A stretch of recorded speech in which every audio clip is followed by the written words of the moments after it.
It's a beautiful day in the neighborhood. Reaction beanie, yo, 3, 1, 2. Day in the neighborhood, my brothers and sisters. It is that time of the week once again, y'all. Our favorite day of the week once again. When we go back to the man, when we go back to the myth, when we go back to the legend. MrBallen! MrBallen Sundays, y'all. Hope y'all doing excellent out there today. And I'm glad that you came on back to the channel once again to fuck with the bean. Now, the title of this video. Evil brothers deadly plan caught on camera. Ain't no telling what the fuck kind of plan that this man got.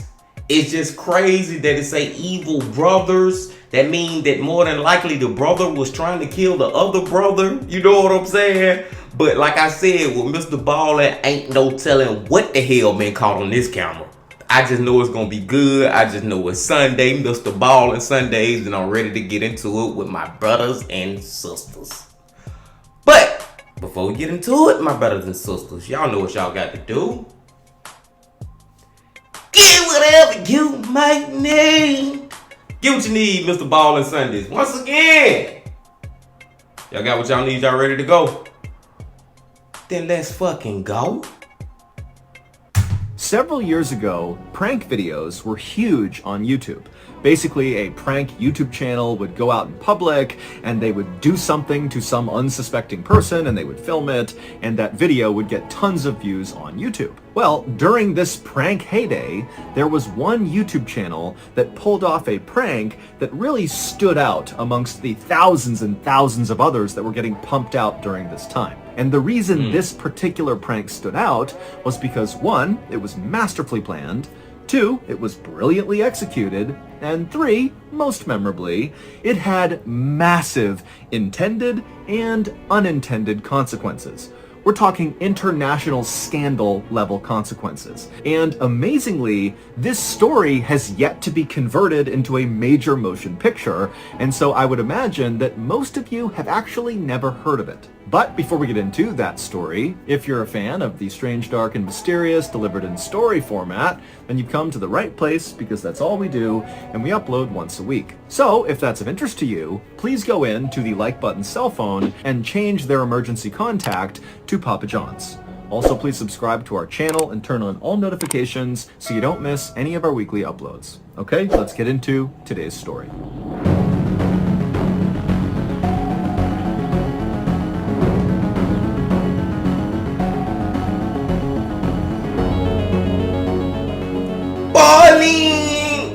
On the night of February 12th, 2017, a young woman named Sidi Aisha saw something coming over to her that surprised her so much that she gasped and she put her drink down on the bar. The bar she was at was called the Hard Rock Cafe in Kuala Lumpur, which is the capital city of Malaysia. This night for Sidi had already been one of the best in recent memory, but now it was getting even better because a waitress was walking over to her carrying a birthday cake with a candle lit in the middle, and Sidi knew it was for her. So she stepped forward kind of bashfully, and all of Sidi's friends who were there with her kind of formed up around her, and as the waitress came over to Sidi, the friends all immediately began singing happy birthday to Sidi. It was Sidi's 25th birthday, and she could not believe how far she had come. Here she was in this beautiful American-styled restaurant, surrounded by her friends, who were these big TV show producers, and tonight they were throwing a party for her, something that did not happen often in Sidi's life to this point. After Sidi's friends finished singing happy birthday, Sidi leaned forward and she blew out her candle, but she didn't even make a wish before she blew it out, because to her, she felt like she had everything she had ever wanted. And so instead, as she blew that candle out, she just made a point to feel incredibly grateful for the life that she now had. Because not long ago, City's life looked very different. City had grown up in a tiny town inside of a jungle in Indonesia. She was the youngest of 3 children, and her parents were very poor farmers that barely made enough money to provide shelter and food for their kids. In fact, City's parents were so poor that they couldn't afford to send her to high school. They needed her to stay home and go to work to help support the family. City would end up getting married, and she would have a son with her husband, but her husband would divorce her and not provide any support for their kid. And so suddenly City was the single mother trying to look out for her son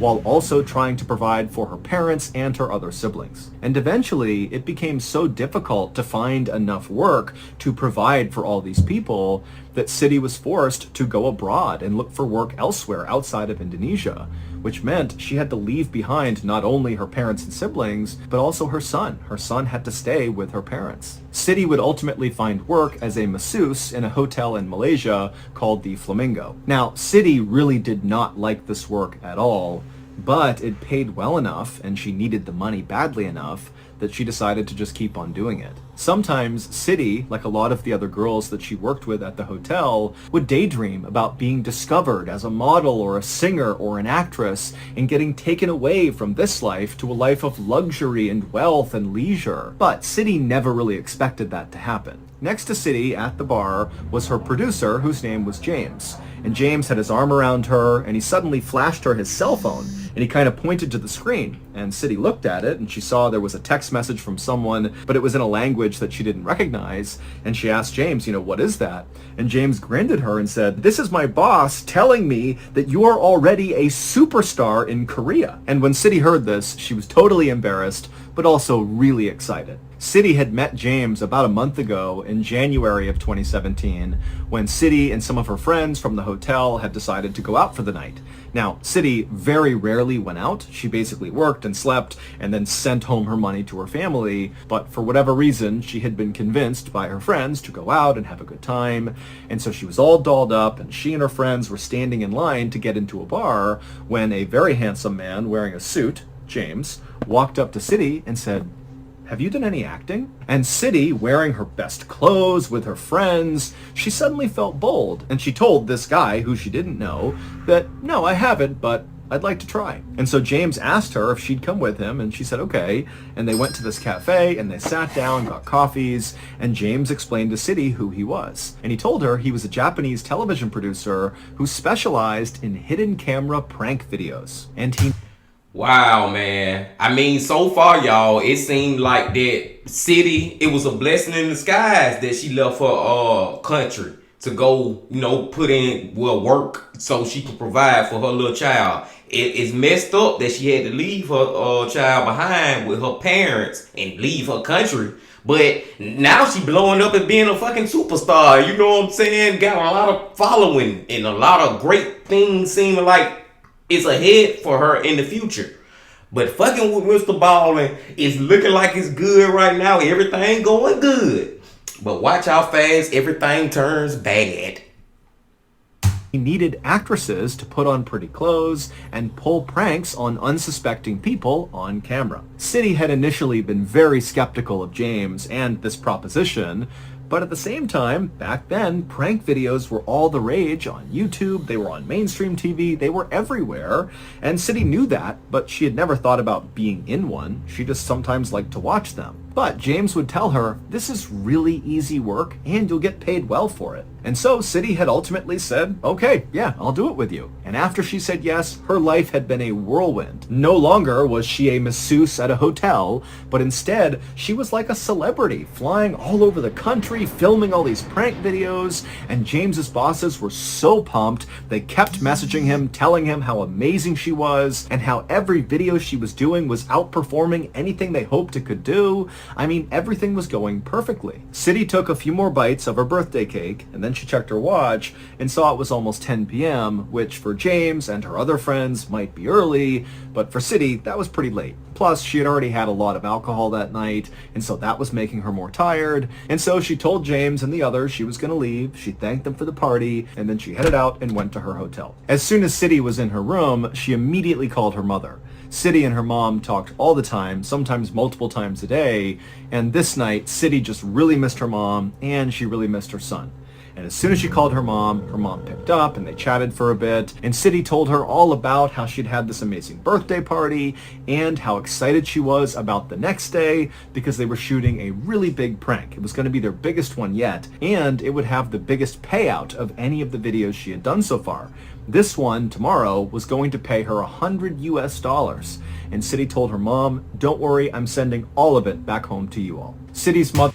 Well, we can go on assume that this biggest prank ever is gonna be the one that fucked City up. I just hope this damn lady don't die or nothing. The damn title say deadly plan, but maybe it was just a plan that was not fully executed. I hope. Mother was so thankful and so excited for her daughter, and she said, "That's wonderful, get a good night's sleep, and I'll be thinking of you tomorrow." And after that, City talked to her son for a couple of seconds, and then they hung up, and City crawled into bed, she turned off the light, and she tried to sleep, but she couldn't. She was too excited about tomorrow's shoot. She and James had been talking about this particular prank for the last week, and they'd been rehearsing it over and over again, and now here she was on the precipice of actually doing it in real life. The pranks that City did were all pretty similar and pretty simple. She and James would go to some train station or some hotel or some other public area, and they would identify an unsuspecting older man, and then City, all dressed up, would go up to this guy while she was being filmed at a distance, and she would either kiss the man on the cheek or spray him with perfume or rub chili oil on his hand, and then she would giggle and run away, and then the camera crew would zoom in on the man's face as he's kind of bewildered and trying to figure out why that had just happened. But tomorrow's prank, even though it was pretty similar to the ones she had done, it would be the first time she'd be working with another actor. In fact, two other actors. One of the actors was a woman who would be doing the pranking with City, and then their target, the unsuspecting man, was also an actor. James and the Japanese television production company had insisted that for this prank to work, this guy really did need to be in on it. City had already met and rehearsed a couple of times with the other woman who she'd be doing this prank with, but she had not met the third actor, the unsuspecting man, yet. She'd be meeting him the next day, actually during the prank. City would eventually fall asleep that night, and then her alarm would go off fairly early the next morning, and when it did, City immediately got out of bed and she got dressed in a dark form-fitting outfit, she put on some red lipstick, and then she hustled out of her room downstairs and out of the hotel to meet James, the woman actress she'd be working with that day, and the other producers who were involved in the production. Then, as a big group, they hopped in a cab and went to the international airport where this big prank was going to take place. And when they got there, they made their way to a restaurant in the departures area to wait for the third actor, the unsuspecting man, to show up so they could begin the shoot. And while they... Okay, I'm trying. You know how we do with these MrBallen, my brothers and sisters. I'm trying to predict the story before we get to I'm trying to predict the ending before we get to the ending. And the one thing that stood out to me right now is that even the third man is in on the prank. Like, the guy who's supposed to be getting pranked know that he gonna get pranked. Like, this is all some made up acting shit. So I'm and you know I just be throwing crazy stuff out there. But I'm thinking that the dude who's setting up this whole elaborate prank, don't remember his name, the dude who actually setting this up is the one who had the damn deadly plan. Y'all know what I'm saying? Like, cause this is all fake. Nobody who's in this prank is unexpected of what's going on. Everybody know what's going on already, or what should go on. But I believe this man know, or he got some shit going on that City and the man actor who know what's going on, and the other lady who City and the man actor working with. I believe the man who controlling the whole prank got some evil intentions. Long story short, short story long. But let's see.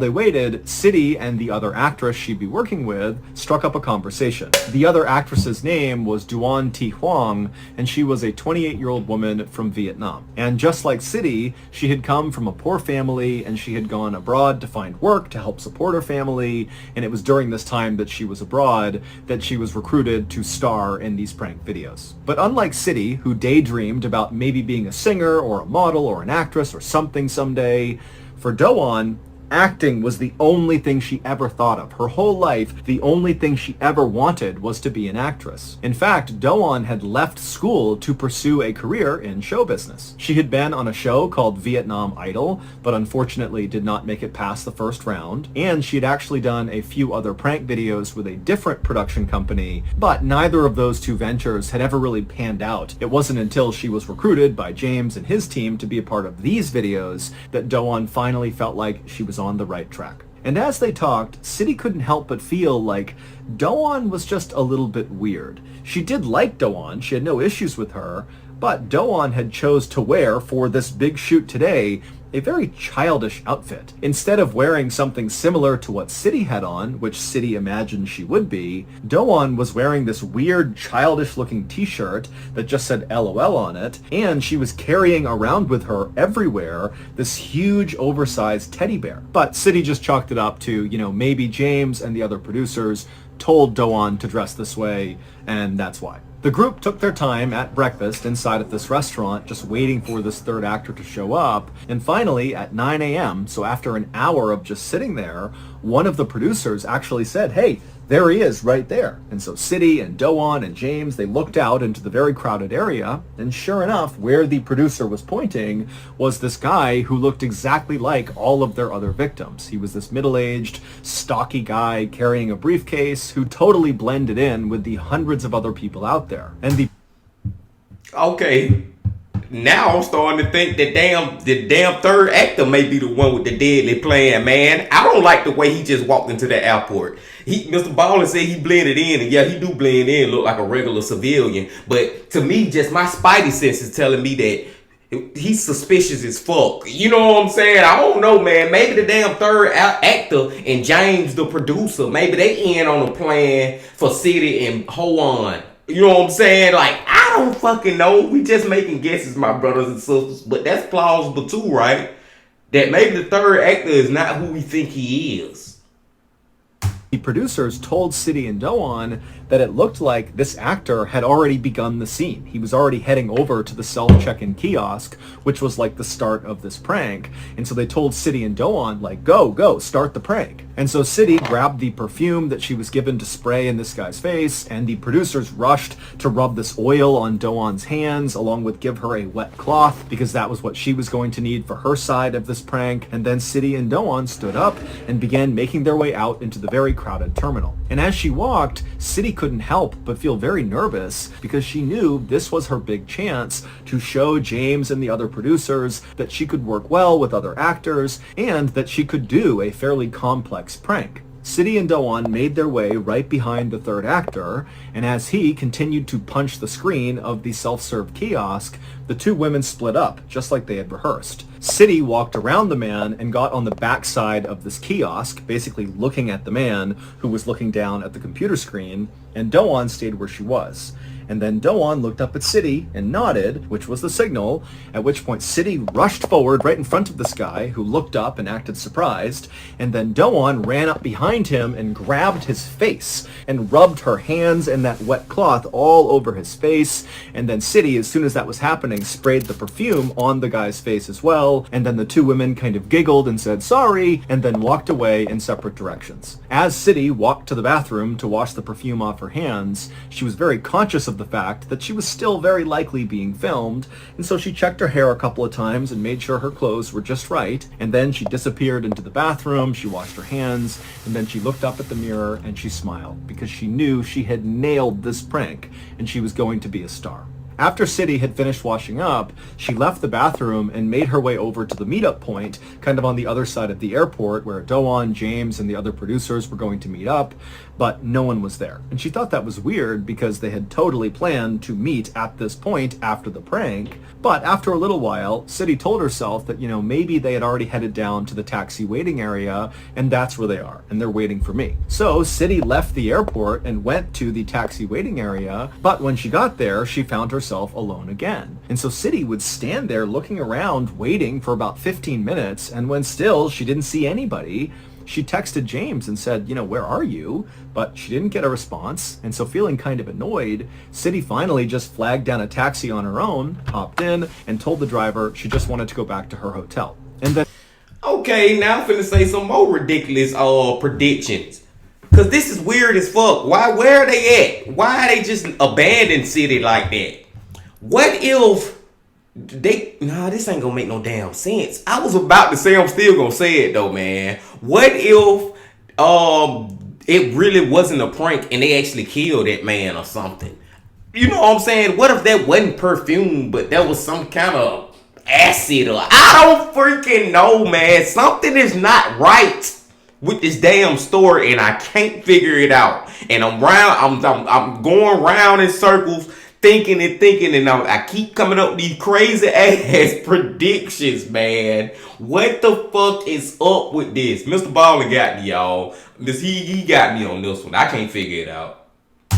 Then on the drive to the hotel, City started to get car sick and kind of nauseous, and she figured it didn't help that she had drank a bunch the night before, so she was still a little bit hungover, and at some point she actually had to tell the driver to pull over so she could vomit outside. And so finally, when City got back to her hotel and got back to her room, she felt so crappy and she was so upset with how everything was going that she didn't even bother to get undressed. She just jumped into her bed and fell asleep. City would sleep for several hours, and when she woke up again, she still felt totally hungover and gross, and she rolled over and checked her phone, expecting to see a message from James explaining why they had ditched her after the prank, but there was no messages or phone calls from anyone. And so City was totally annoyed and frustrated, but just couldn't deal with this right now, and so she put her phone down and fell asleep for the rest of the night. The next morning, when City woke up, she felt like a brand new person. She was not hungover anymore. She rolled over and grabbed her phone, again expecting to see a message from James or someone.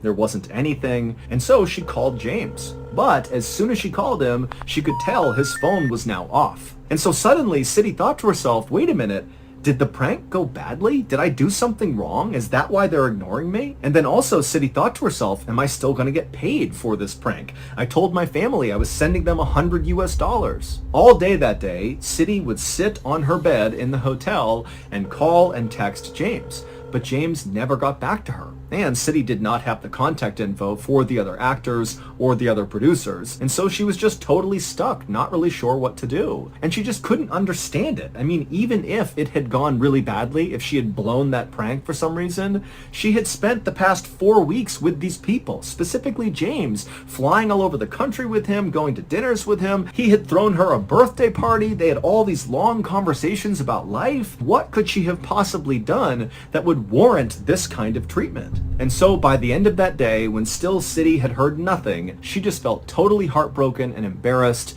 and decided, you know what, I'm done with those people. Tomorrow I'm going home to my family. And sure enough, the next day, City got up, she grabbed her things, she checked out of the hotel, she headed to the airport to fly back home. But as she was going through security, she heard all this commotion behind her, and she turned and she saw 6 heavily armed police officers sprinting in her direction. And so instinctively, City tried to get out of the way to let them run past her, but instead of the men running past her, they ran right up to her, grabbed her, flipped her around, and put her under arrest. City is involved. I ain't gonna say she just did it by herself, but she was involved with killing that damn man. I kind of alluded to it earlier, and that's what it gotta be. That damn actor, the third actor, he got killed with the little prank that they did. I don't know how he got killed, but some kind of way they murdered that damn man, and that's why everybody else had disappeared. That sound about right, don't it, y'all? Don't that sound like that's where we going with this? Let's see. And immediately, City's like, oh my goodness, This is what's been going on. They've been ghosting me for 2 days here because they were setting me up for another prank. I'm part of the prank now. James must be nearby filming, and they've sent these fake police officers to arrest me. And so this is all going to be on the show. And so feeling totally relieved, City began to laugh and said to one of the officers, "Oh, so this is a prank, huh?" And the officer was like, "No, this is real. You are under arrest." Now I was about to say, I don't know why City felt like that. No. City, you done fucked up. You done did some shit and don't even know how much trouble you in. And when he told her what she was being arrested for, City nearly fainted.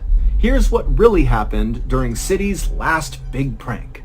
After City and Do-won had run up on the third actor and Do-won rubbed that towel on his face and then City sprayed him with perfume, the two women had then disappeared into the crowd, and then the third actor just stood there staring blankly. And then he had kind of stumbled away from the kiosk over to a receptionist where he told her that he was feeling really dizzy. The receptionist could tell this guy definitely needed help. He was unsteady on his feet, his face was all wet, and he was speaking kind of frantically. And so she grabbed a few employees of the airport and they clustered around him and began walking him to the medical clinic that was in the airport.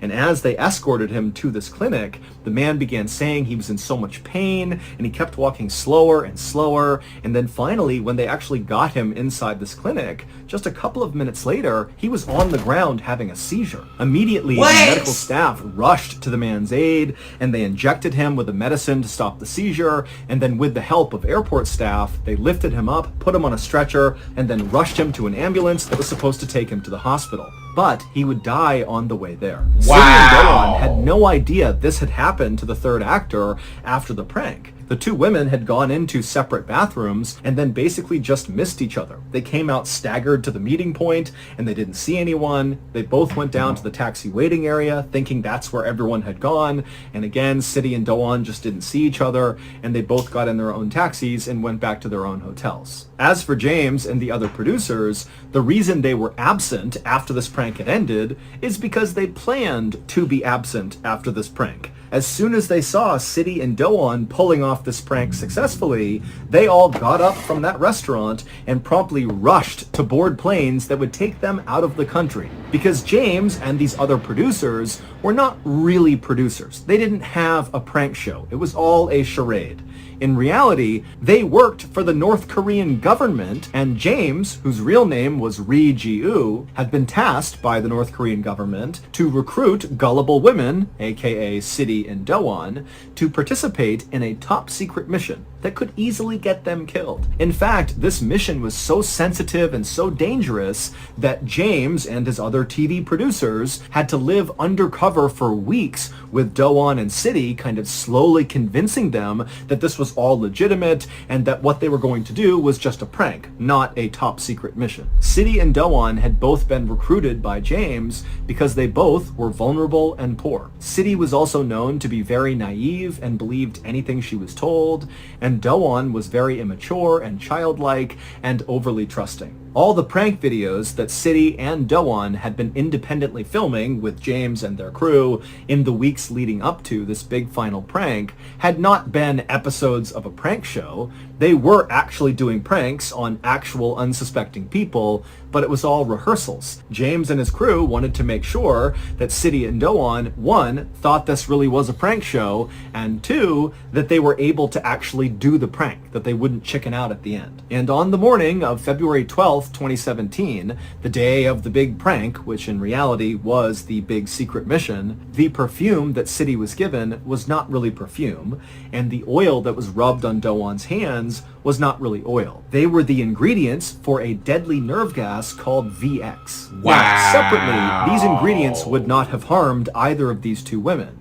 But when you combine those ingredients, that's when it turns into a deadly poison. And so this shit is crazy, man. And it's crazy. I said it, man, earlier, man. Rewind the damn video. I said it earlier when I was like, maybe that they didn't spray no perfume. Maybe that wasn't perfume. Maybe it was some acid.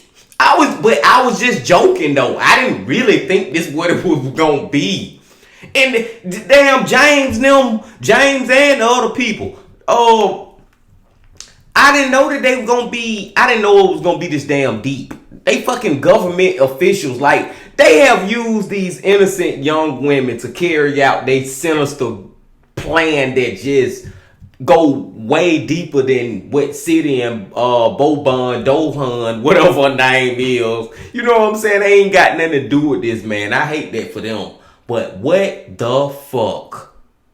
It's like they put out they care, like City and Dohan carried out the hit for a government without even knowing it. Wow.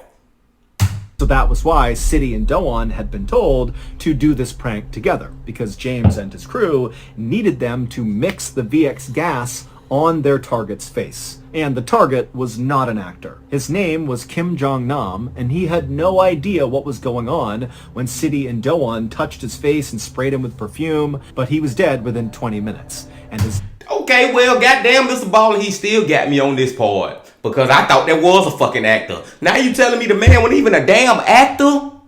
Just a regular man? Didn't have no idea that these damn girls finna come do this shit? What the fuck? I'm talking about these people literally recruited these two young, poor, naive, gullible women to fucking carry out a hit on one of their targets. MrBallen does it again. MrBallen does it again. Death would have been exceptionally painful. It would turn out City and Doan had been tricked into participating in one of the biggest political assassinations in recent history, because Kim Jong-nam, the target, was actually the exiled brother of the leader of North Korea, Kim Jong-un. And it's widely believed that Kim Jong-un is the one who actually authorized this assassination. Both City and Doan were initially charged with murder in Malaysia, which comes with an automatic death sentence, but those charges were quickly dropped when it was discovered that these two women were clearly victims as well. Surveillance video at the airport shows City and Doan handling the extremely deadly nerve agent ingredients so casually, and then after they pulled off their prank, which meant they now had VX gas on their hands, they casually were touching their hair and touching their clothes. It's obvious they have no idea what they're doing. The sickness that City started to feel after the prank was not a hangover. Those were symptoms of VX gas poisoning. It just wasn't enough to kill her. Neither James nor any of the other TV producers has ever been arrested, and to this day, North Korea still says they had nothing to do with this assassination. Wow. One November night in 2010, a 24-year-old woman... Wow, man, goddamn, man, I kind of predicted that we was going with this story, but I just ain't expect us to get to that point. Like, that is crazy.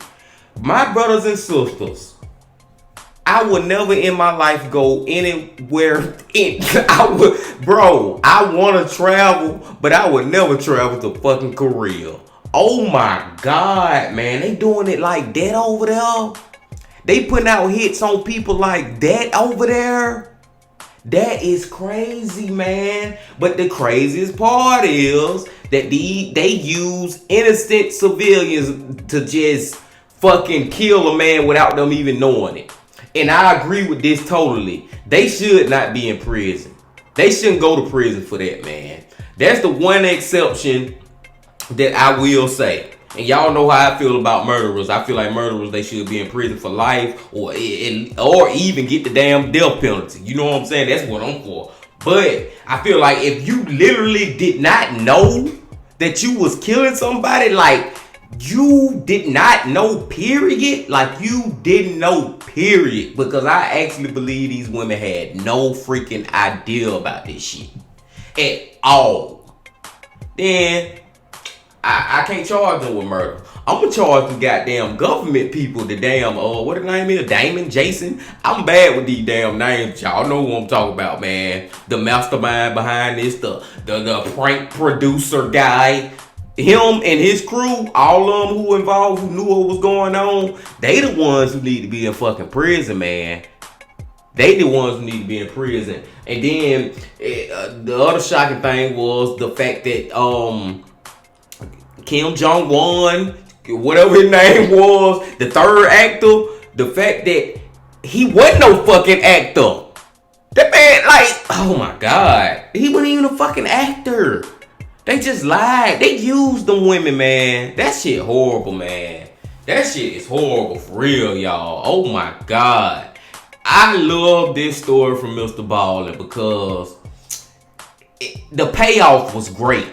It took us a while to get there, but we knew we was going somewhere on the road, and when we finally got there, mouth just dropped like, what the is going on type of video. You know what I'm saying, man?